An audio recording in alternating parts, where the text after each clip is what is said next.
El conflicto de los siglos, capítulo 10, Progreso de la Reforma, parte 3. El pueblo que comenzaba a emanciparse del yugo del papado, tascaba el freno bajo las restricciones de la autoridad civil. Las enseñanzas revolucionarias de Münzer, con su presunta aprobación divina, los indujeron a sublevarse contra toda sujeción y abandonarse a sus prejuicios y a sus pasiones. Siguiéronse las más terribles escenas de sedición y contienda, y los campos de Alemania se empaparon de sangre.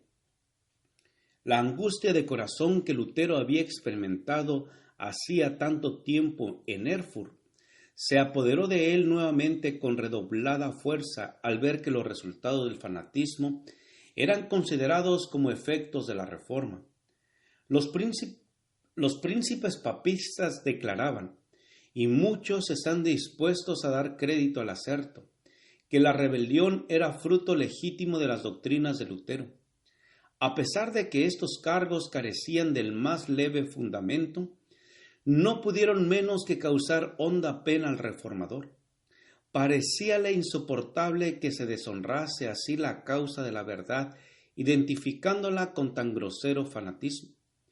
Por otra parte, los jefes de la revuelta odiaban a Lutero, no sólo porque se había opuesto a sus doctrinas y se había negado a reconocerles autorización divina, sino porque los había declarado rebeldes ante las autoridades civiles.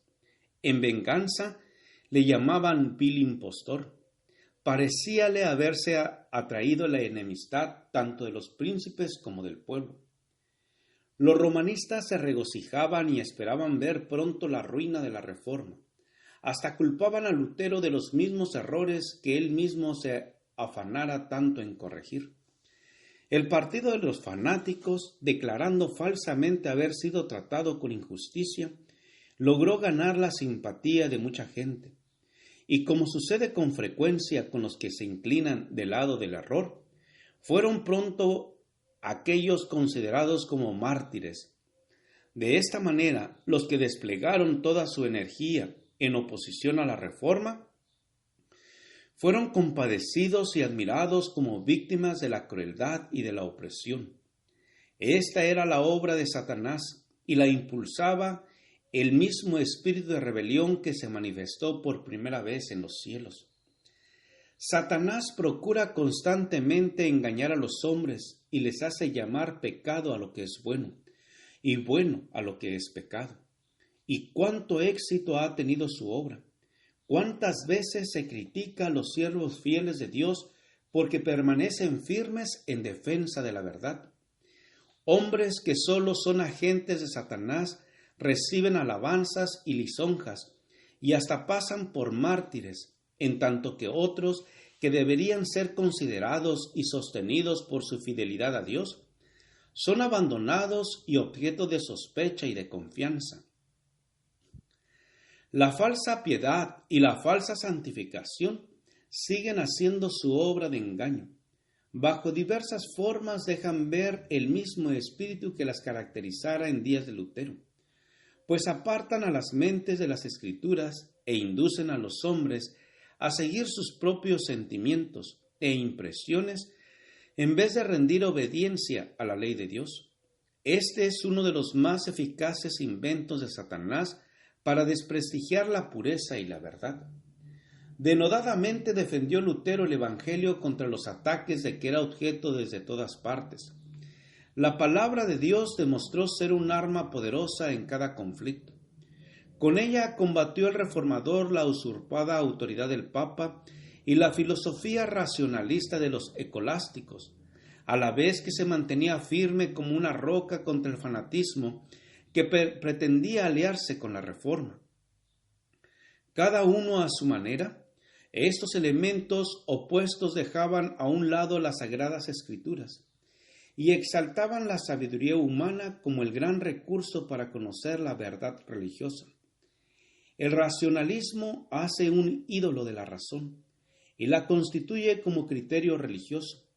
El romanismo, al atribuir a su soberano pontífice una inspiración que provenía en línea directa de los apóstoles y continúa invariable a través de los tiempos, da amplia oportunidad para toda clase de extravagancias y corrupciones que se ocultan bajo la santidad del mandato apostólico.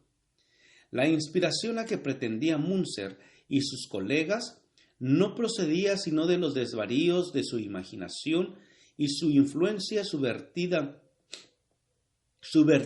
toda autoridad humana o divina. El cristianismo recibe la palabra de Dios como el gran tesoro de la verdad inspirada y la piedra de toque de toda inspiración. A su regreso de la Wartburg, terminó Lutero su traducción del Nuevo Testamento, y no tardó el Evangelio en ser ofrecido al pueblo de Alemania en su propia lengua. Esa versión fue recibida con agrado por todos los amigos de la verdad, pero fue vilmente desechada por los que preferían dejarse guiar por las tradiciones y los mandamientos de los hombres. Se alarmaron los sacerdotes al pensar que el vulgo iba a poder discutir con ellos los preceptos de la palabra de Dios y descubrir la ignorancia de ellos. Las armas carnales de su raciocinio eran impotentes contra la espada del Espíritu. Roma puso en juego toda su autoridad para impedir la circulación de las Santas Escrituras. Pero los decretos, los anatemas y el mismo tormento eran inútiles. Cuanto más se condenaba y prohibía la Biblia, mayor era el afán del pueblo por conocer lo que ella enseñaba. Todos los que sabían leer deseaban con ansia estudiar la palabra de Dios por sí mismo.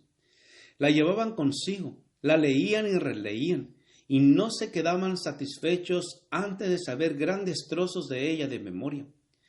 Viendo la buena voluntad con que fue acogido el Nuevo Testamento, Lutero dio comienzo a la traducción del Antiguo y fue publicando por partes conforme las iba terminando.